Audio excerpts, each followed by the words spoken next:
All right, so let's go ahead and start off with variation and evolution. Now, before when we're talking about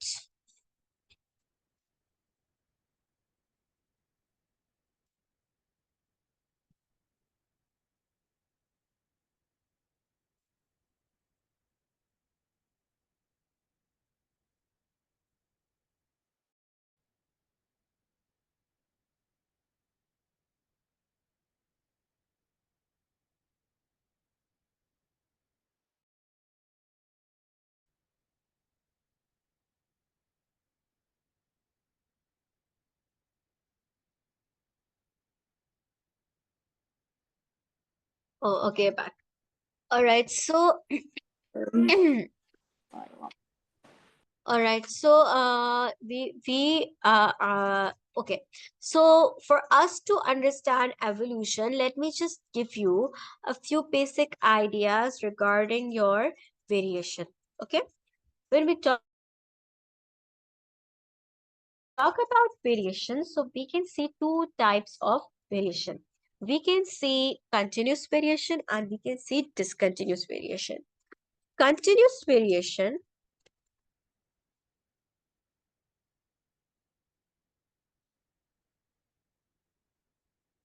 continuous variation is variation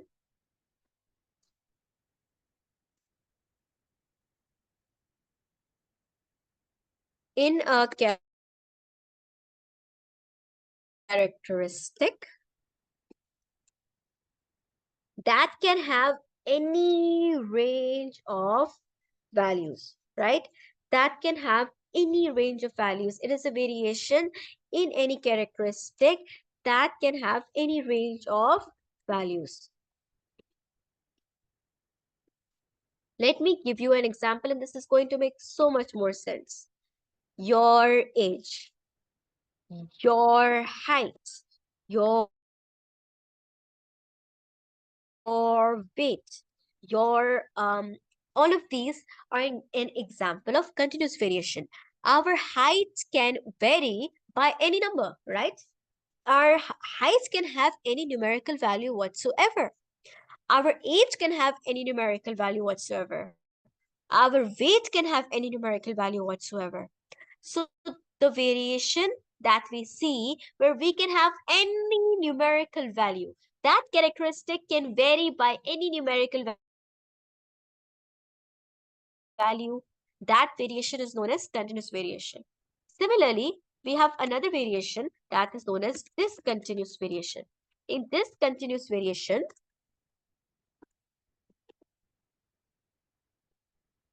the is a variation in a characteristic that can only have certain categories.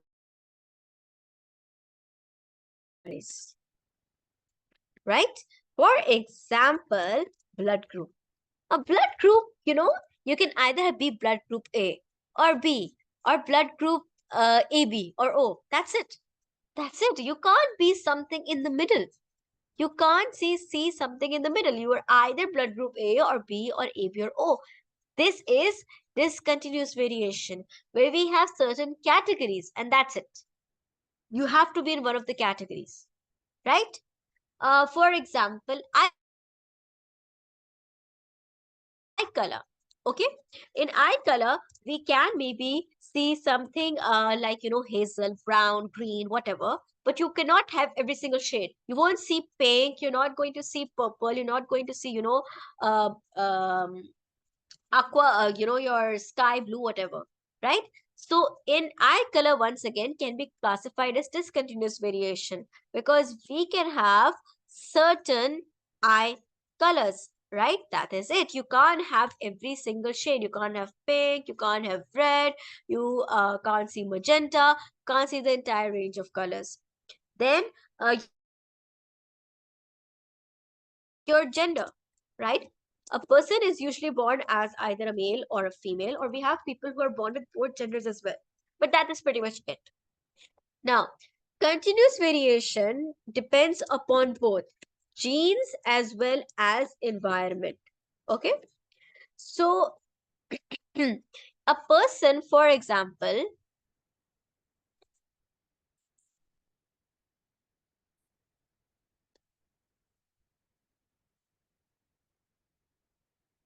a person, for example, okay, they might have inherited the genes from their parents to have maybe, they have obesity running in the family. But because that person had a good lifestyle, they might actually have a very healthy weight, a very good weight. A person who has comes from parents who have really tall heights, but because they had a very malnourished upbringing, they might end up with a short height. So continuous variation is affected by both the genes as well as the environment. Discontinuous variation is only affected by genes. All right. So we can either have uh, a blood group A, blood group B, blood group O, whatever, depending upon the genes. It does not matter what my environment is, right? My environment is going to be the same. My blood group will remain the same. So we need to know about the two types of variation. Why am I discussing the two types of variation with you? Because variation is essential for evolution. If there is no variation, you will not see any evolution. And this will make sense to you in just 1 second. Okay. First of all, let's go ahead and go over what is evolution. All right. To understand evolution, we need to go over a few theories. But so I'm going to go with you step by step. I'm going to start off with one of the initial theories, then how, your next theory came, what did the next scientist think of it. So we're going to go in that way. But remember this, variation is important for evolution. If there is no variation, we will not see any evolution whatsoever. Okay? If all the people are the same, there will be no evolution. If all of us were exact copies of each other, we will not see any evolution. Okay? Now, variation can either happen because of a mutation, right? Variation can either happen due to mutation in DNA, or it can happen because of environmental factors. We will take a look at both. Let's start with Lamrecht's theory. Lamrecht was a biologist.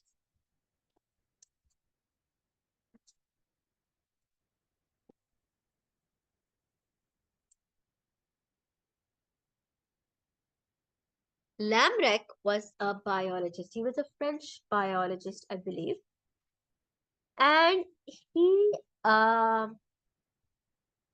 believed that uh, individual animals adapted and evolved to suit their environment. That's what he believed. That individual organisms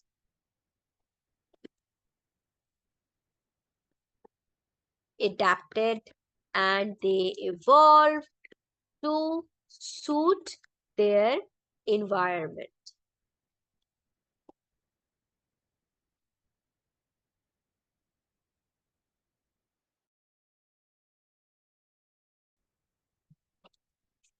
He believed that, that he believed that all the organisms at one point used to be some kind of primitive worm. That was his belief. And they all, evolved. They all got certain characteristics that allowed them to change from worms to other organisms. And he basically suggested that the way an organism behaves affects the features of their body, right? Basically, use it or lose it. Meaning that if an organism will use a certain feature a lot in their lifetime, then that feature will grow and develop. And any feature that they will not use is going to shrink and it's going to be lost, right? So Lamrick was he believed that um, he believed that all organisms had initially were primitive worms, and that he believed they um, they evolved into other organisms due to inheritance of acquired characteristics. This term is important. It would be good if you mention this in your answer. So he believed that all organisms were primitive worms, and that they would acquire these characteristics, and that would allow them to turn into different organisms. Lambrick was he's basically set down the basic concept that affected how Charles Darwin, he's the major person who came up with the theory of evolution, came about his theory. Okay, but Lambrick believed that he basically believed that whatever changes will happen in an organism's lifetime, they will be inherited. Okay, that for example, if there is any change in my body, it will be inherited by my offspring. If there's any change in my daughter's DNA, it will be inherited by her offspring. So that is what Lemuric believed. He believed that everybody was same at one point. Let me give you the basic thing. Everybody was the same at one point, and then eventually they all became different because they adapted and evolved according to their environment. So based on their environment, they developed variations. Based on their environment, they developed a few different features. They developed features that made them different from others, but gave them a better chance at surviving in that environment. And these changed characteristics, these acquired characteristics, these changed characteristics could be passed to the offspring. That is what Lamrick believed, that everybody was the same, but then eventually everybody evolved. They became different from each other due to the fact that they all had to adapt. They all had to change to fit their environment. And whatever changes they acquired in their lifetime, that passed on to their offspring as well. Now, after Lamrick, obviously, there were a few other scientists, but the major scientist that we are concerned with is Charles Darwin.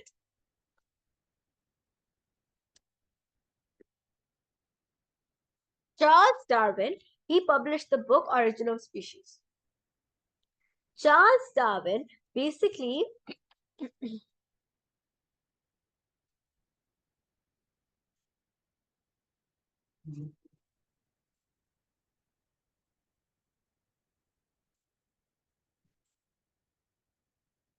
okay. So Charles Darwin, right? Now he came up with the idea, okay, that he came up with the idea of survival of the fittest, or he came up with the idea of natural selection. What is natural selection or survival of the fittest? Okay, now basically the easy concept is this. Okay, a species best adapted to an environment will survive. That's it. That's the basic concept. Whichever species has the best chance of surviving, they will survive. Whoever is best adapted to survive, they will survive. Everybody else is going to die. That is the the basic line. This explains like the basic, this is what natural selection is. Remove all the fancy terminologies and all the things you need to mention in your exam. Obviously, don't say this in your exam, but that is what natural selection is. The person who is best adapted to survive, they will survive, everyone else is going to die, right? That is the basic concept of natural selection. That is what it is. But basically, what is going to happen? What is going to happen is this, that let's say that let's take a scenario. Okay, our scenario is this, that the scenario is this, that let's say that we have uh, a small group of birds. Okay, they got separated from their flock. They got separated from their flock and they found themselves stranded at an island. Now, these birds, okay, they they were used to eating a lot of fruits from the trees. Now, on this island, there are not a lot of trees available. So now, what do the birds actually do? Now, obviously, the process happens like this. There is a mutation in the DNA. The mutation in the DNA will change or provide a adaptive feature to the organism, right? So in one of the birds, there is a mutation in their DNA. It makes their beaks longer and sharper. Now, so there's a change in the DNA that changes one of the features of the organism. So our birds tend to have, longer beaks. Now, the birds with the longer beaks are able to dig into the sand and pull out worms for eating. The birds with shorter beaks, they're unable to do that. The birds with longer beaks are able to dig into the sand, pull out the worms, and they will eat. So, who has a higher chance of survival? The birds with the longer beak. Now, who has a higher chance of reproducing? The birds with the longer beak, because obviously they're the ones that are surviving. And since the long beaks is an advantage, there is greater chance that the gene for long beak, the mutation for long beak, is going to pass into the children. And obviously, the children will have a greater chance of survival. So they will pass it to their offspring and they will pass it to their offspring until all of the birds in that island will have longer beaks. This is natural selection. The birds with the smaller beaks were removed gradually from the system. How were they removed? Because the birds with the longer beaks had a greater chance of survival. Since they had a greater chance of survival, they obviously reproduced more. And the gene for longer beak spread to greater and greater and greater and greater number of birds. The shorter beak birds were not able to survive. Hence, they were not able to reproduce and the genes for short beaks was eliminated from the gene pool. So this is natural selection. Naturally, the environment itself selected which bird will survive and which will not. This is natural selection, right? So there is a mutation in the DNA. That mutation in DNA will change or provide an adaptive feature to the organism. The feature increases the chances of survival of the organism or of the species. Since they will have greater chance of survival, so what is going to happen?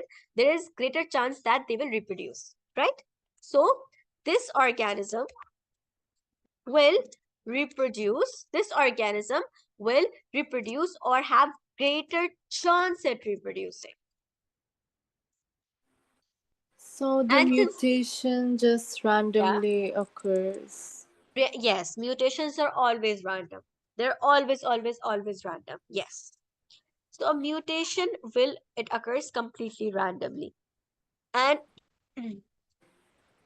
and so the mutation will provide whatever adaptive feature that to an organism. that mutation increases the chance of the survival of that species. And as a result, those organisms that have the adaptation will reproduce more. So that adaptive feature or that mutation is passed on to the offspring.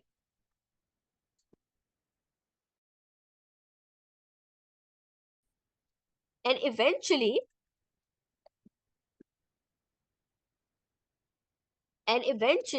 this will become prevalent. Prevalent means that it will spread out, right? This will become prevalent.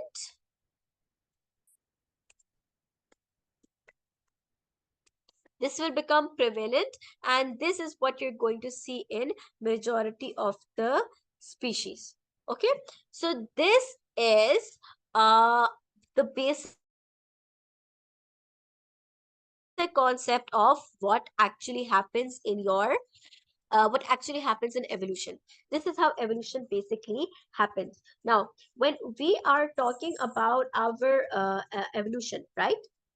In your exams, they are going to ask you a lot of scenario based questions on this, right? Meaning that they will give you a scenario and they will say, how do you think natural selection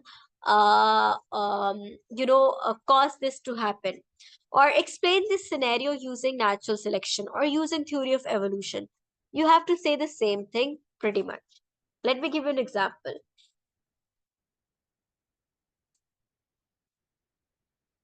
Now, let me give you an example. An example of this is okay.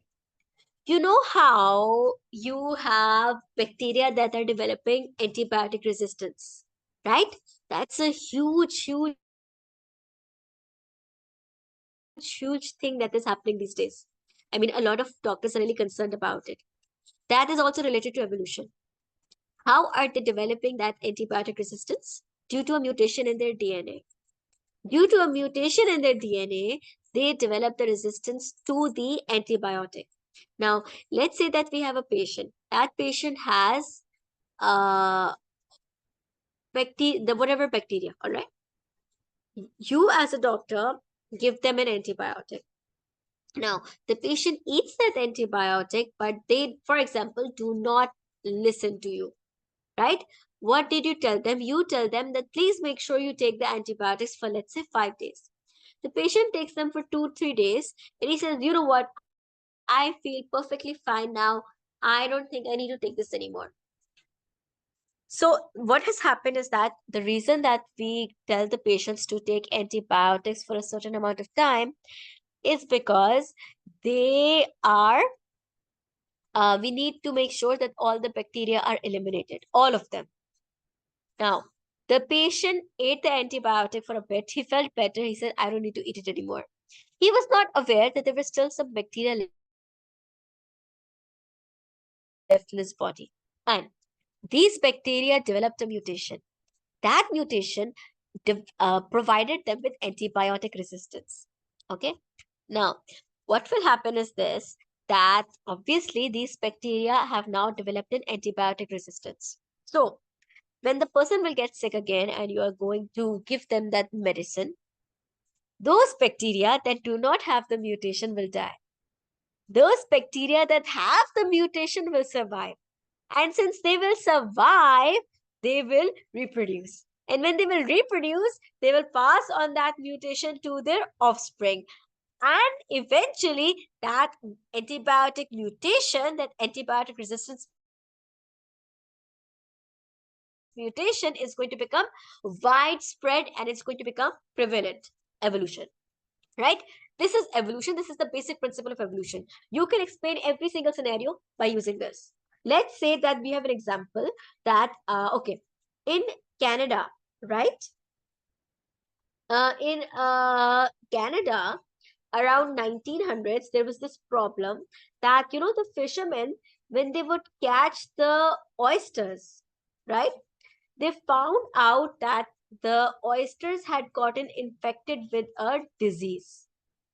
And that disease pretty much destroyed most of the oysters in the Canada beaches. Now, fortunately, what happened? that a few of the oysters managed to survive, and they developed a mutation that allowed them to be resistant to that disease. And since they developed a mutation that allowed them to be resistant to the disease, what happened? What happened was this, that those oysters reproduced, those oysters bred, and eventually, a few years later, the oysters were back again. They were thriving, they were growing as well, they were reproducing as well as can be, and all of the oysters had the mutation that allowed them to survive the disease. This is evolution, right? So this is basically what your evolution is about.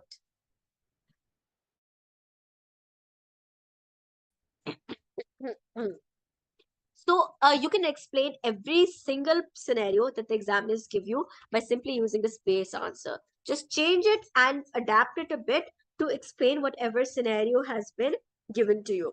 So this was what Charles Darwin actually suggested. Now, let's talk about a little bit about Charles Darwin. Okay, so Charles Darwin, he actually went to South America where he did a lot of his studies. So he discovered something quite interesting. Well, not quite interesting, but he basically discovered that there was two different types of the same bird. It was the same bird, exactly the same bird, but there were two different types of the same bird living in slightly different areas. Okay? So he started to think, he started to wonder. He said, why is it that we have the same type, same bird, but there are two different types of it? Then he went to your Galapagos Islands.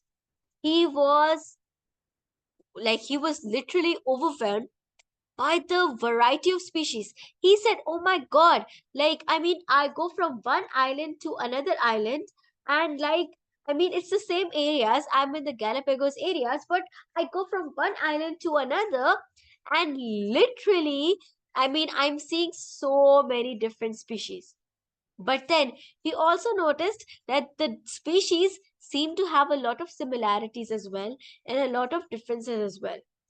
So then he actually sat down and he figured out that the reason that we see all this variation, the reasons he is seeing all of these same bird but of different types is because of evolution.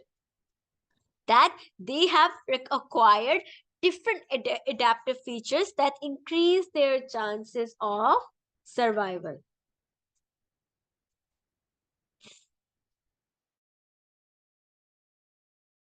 At this point, by the way, when Charles Darwin was working, they didn't know about genes yet, right? Genes were discovered later on. So all he knew was that, for somehow or the other, these organisms are developing adaptive features. And these adaptive features are passed on to the offspring, right? Anyway, as you probably know, Charles Darwin's actually he was opposed quite a lot, right? One of the major regions was a religious region, right? Because everybody believed that, oh, God has made all the animals and plants that live on the earth. So one of the reasons was religious reasons. A lot of the scientists felt like, there's not enough evidence to support what Darwin is saying. Also, because at that time they didn't know about genetics, they didn't know about genes, so they didn't understand how could a feature change. They didn't understand how the feature could be inherited. Okay, so they didn't understand it. They were very confused about this concept. For you and me, it's easier because we know about genetics and about inheritance, so we can understand how the feature is being inherited. But they did not understand it, right? So Darwin obviously encountered a lot of controversy. A lot of people were opposed to his ideas, but now his theory is,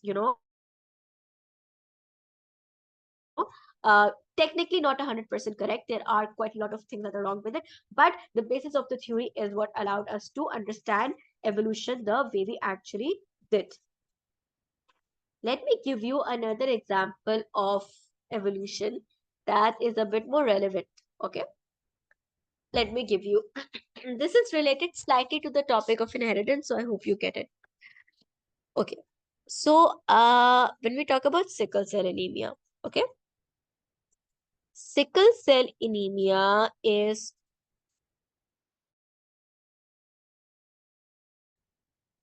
okay, you said you've done inheritance in school, so let me, if this does not make sense, okay, tell me, you have studied about dominant and recessive, right? Like you understand about dominant genes and recessive genes, homozygous dominant, homozygous Yeah. recessive. Okay, perfect. Okay, great. So Yes. sickle cell anemia is actually caused by a recessive gene. Okay, it's a mutation. Sickle cell anemia is a mutation and it's a recessive thing. So when we talk about our blood group, okay, we can either have normal hemoglobin or we can have okay, so there are a few possibilities. One possibility is that a person can have completely normal hemoglobin, no sickle cell disease whatsoever. The second possibility is that a person can have one allele for sickle cell. Okay, the allele for sickle cell is recessive.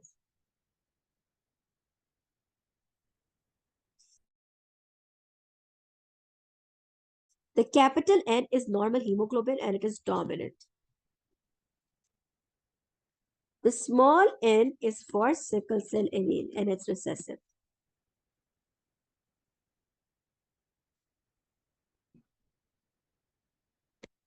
Now, there are three possibilities. One, that the person can be homozygous dominant, meaning that they have completely normal hemoglobin from both the parents. Then they can be heterozygous, meaning that they have one sickle cell allele.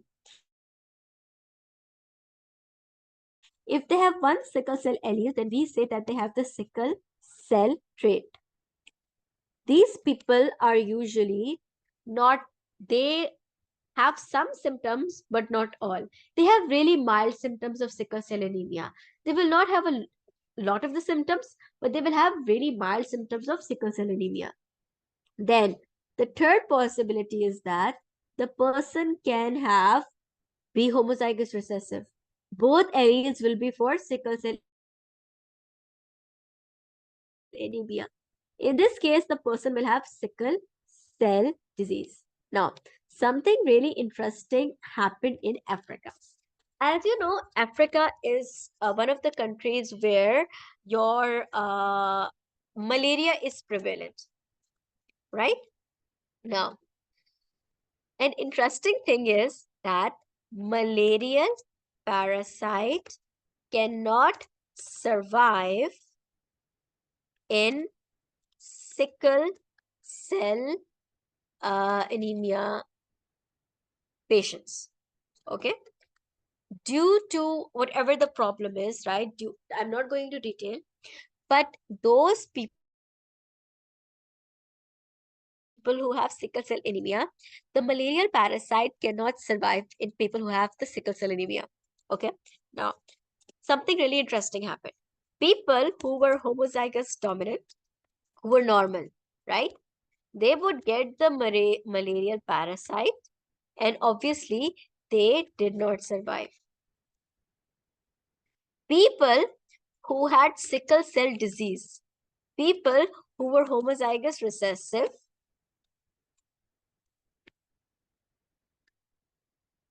right? Who were homozygous recessive, they obviously did not survive either, right? Because they suffered from sickle cell anemia, or I should not say did not survive, I should say low chances of survival. Actually, I should say it like that.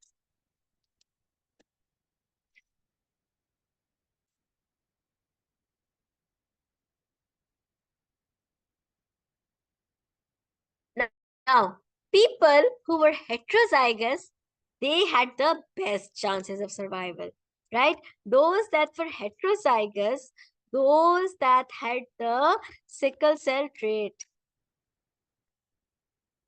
they had the best chances of survival. Why? Because One, they did not have the disease, right? They were not suffering from the disease. And on top of that, they also could not get the malarial parasite.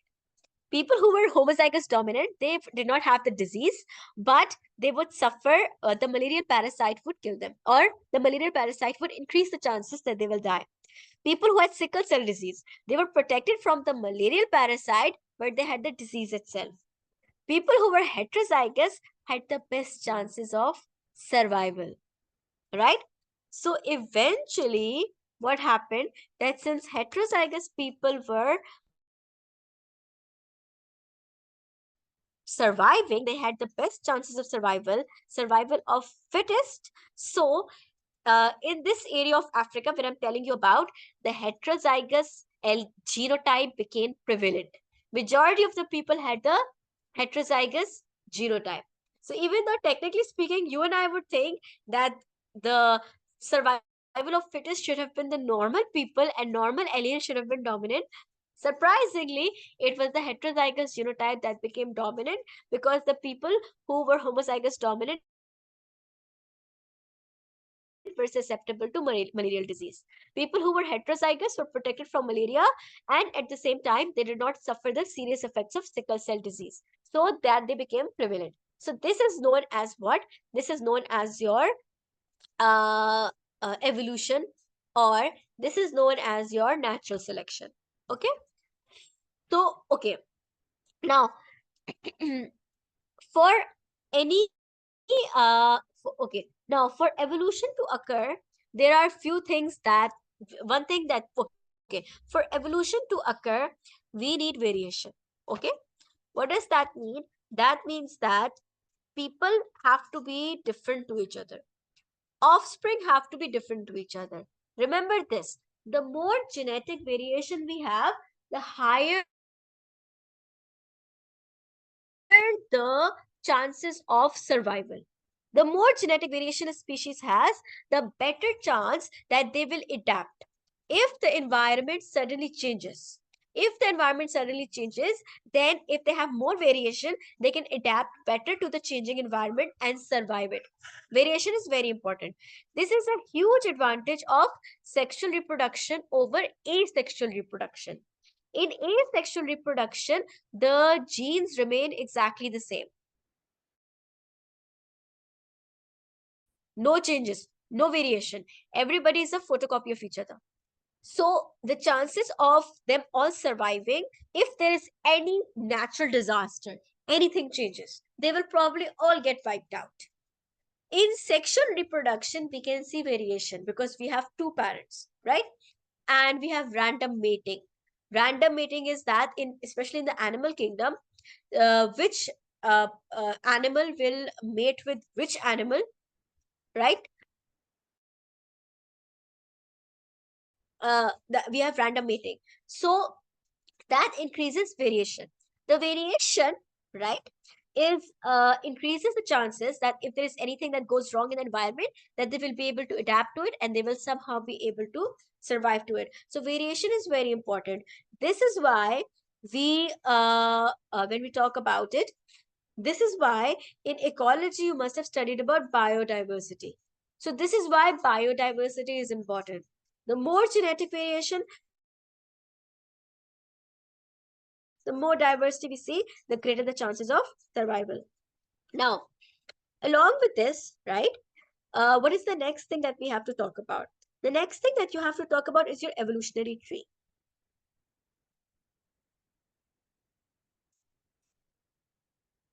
By the way, I will explain to you more about how genetic variation happens when we do the topic of your genes and inheritance and all that. Okay.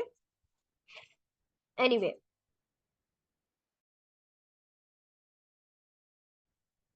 so what do we need?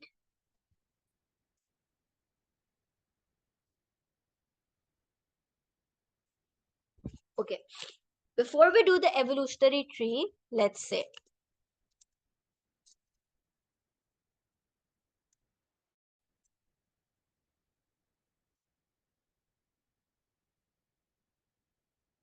now we can see evolution uh, as a result of four scenarios. Okay. So evolution can either happen due to geographic isolation, or it can happen actually due to reproductive isolation as well, but never mind. I think that's doesn't matter. All right, you know what? I'll tell you about it.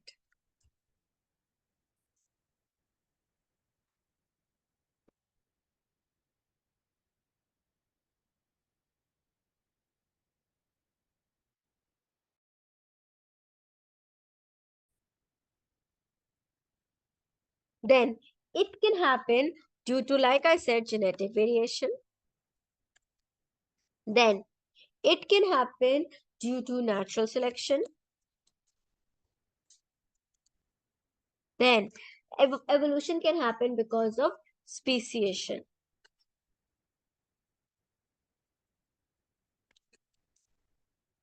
Now, isolation is basically when, let's say, two populations of a species become separated from each other.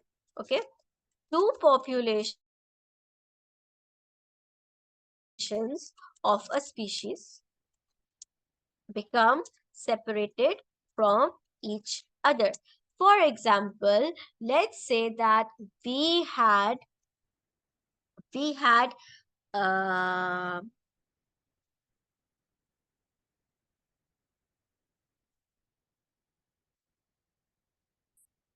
birds, right, that lived on the same island. Now, what happened was that due to a natural disaster, a group of birds got separated. Let's say that, due to a natural disaster, due to flooding or something, the one island area of the island became separated from the other area. So now the birds are geographically isolated. Now the birds are geographically isolated, they have become separated from each other. This can cause evolution to happen. This can cause them, because they are now in different geographic area, they might end up developing adaptations. Because they are in different geographic area, it's the same species. Please keep that in mind. Same species, but in different geographic areas. So they might develop mutations or adaptations or features that will better allow them to survive. These features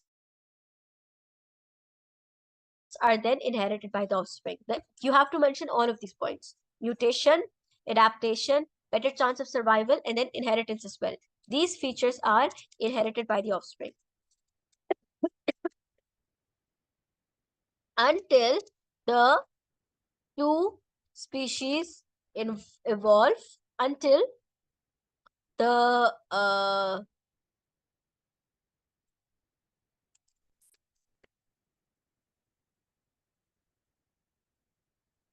they both evolve into two different species,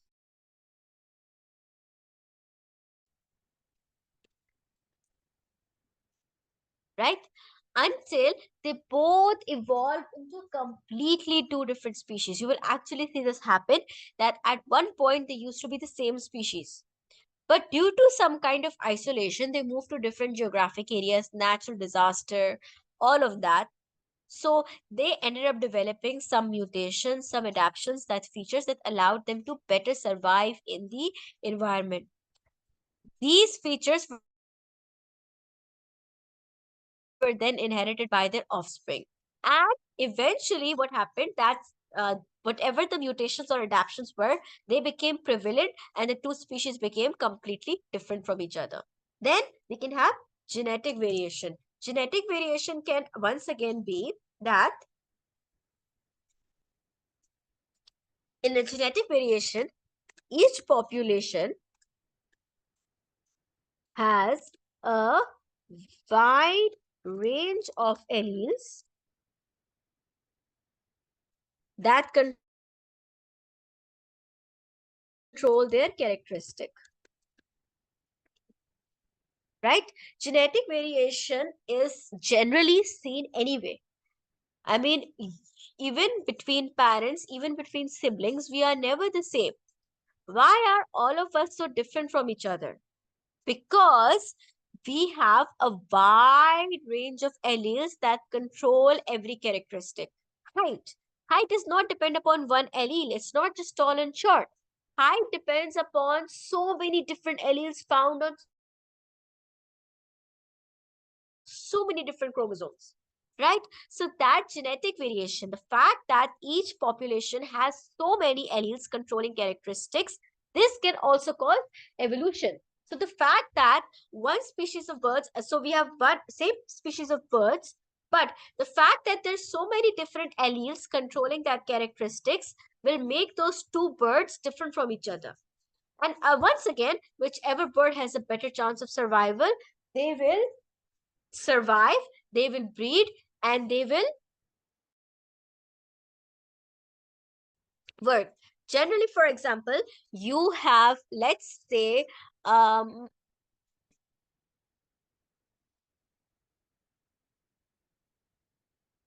mm,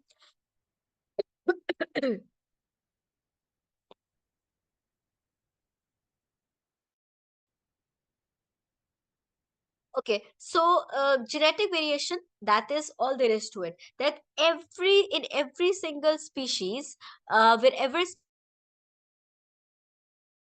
especially we have sexual reproduction, so one characteristics is not just controlled by one allele. It is controlled by a huge number of alleles. So the same characteristic height can be different in one person, but it can be different in another person. So the person with a taller height might have a specific advantage. The person with a more athletic body might have a specific advantage. The person with the person with a healthier weight, for example, might have certain advantages over other people. So genetic variation can also cause people to evolve, or it can also cause a species to evolve. Then we have our natural selection, right? So in each population, remember this,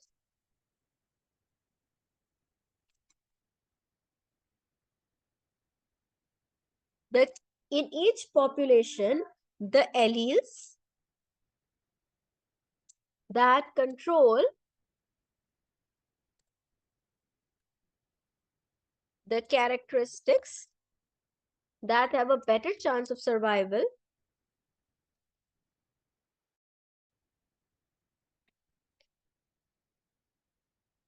are selected or are passed on to the offspring. Okay, that is natural selection. And what is speciation? Speciation is that populations become so different from each other that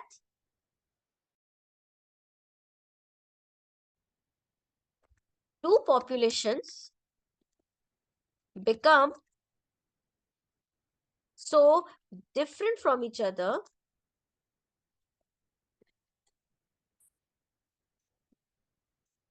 that they can no longer produce fertile offspring. What does that mean? So,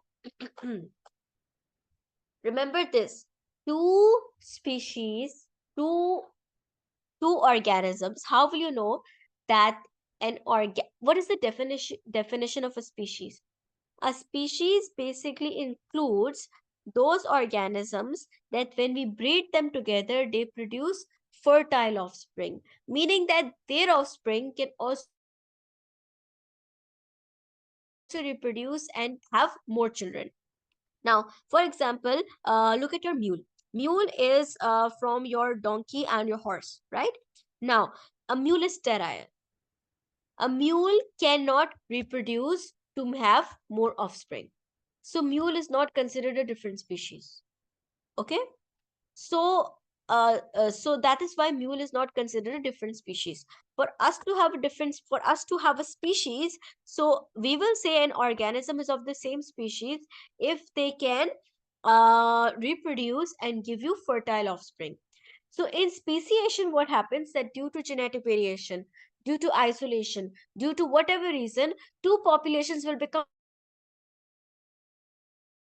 so different from each other that they can no longer have offspring together. Or even if they can have offspring, the offspring will not be fertile. At that point, we will say, okay, these birds are no longer of the same species, they're now completely different species. Okay. So this is how your evolution happen. It can start with some kind of isolation, then we have genetic variation, right? Then natural selection can happen, and speciation. All of these together can cause evolution to happen. Hmm. I hope this is making sense. I know it seems like the basic concept is this line Yeah. that I told you over here. Yes, go on. No, no, I agree. Yeah, it's making sense. Making sense? Okay. This is the basic concept. All right. You get this. All you do is tweak this a little bit to suit whatever scenario is given in the question, and you'll get the answer. And you can incorporate these ideas into your questions now. The questions that are going to come are not just going to come, like, they're not just going to give you direct questions on this. On this topic, they usually give you, like I said, scenario based questions. So, oh, we had a group of birds, then this happened, and then explain this. So, you will actually have to use these ideas to, or take these ideas and tweak them a bit to make an answer every single time. Now, we are pretty much done with the topic of evolution. We just need to talk about the evolutionary tree. So, I think we'll stop it over here for today. In our next class, we will just take a look at what evolutionary tree, how does an evolutionary tree work, and then I will go over questions with you and show you how to answer questions on this topic. Okay? Okay. All right. Thank you so much, Ismet. I'll see you in the next class. Have a good day.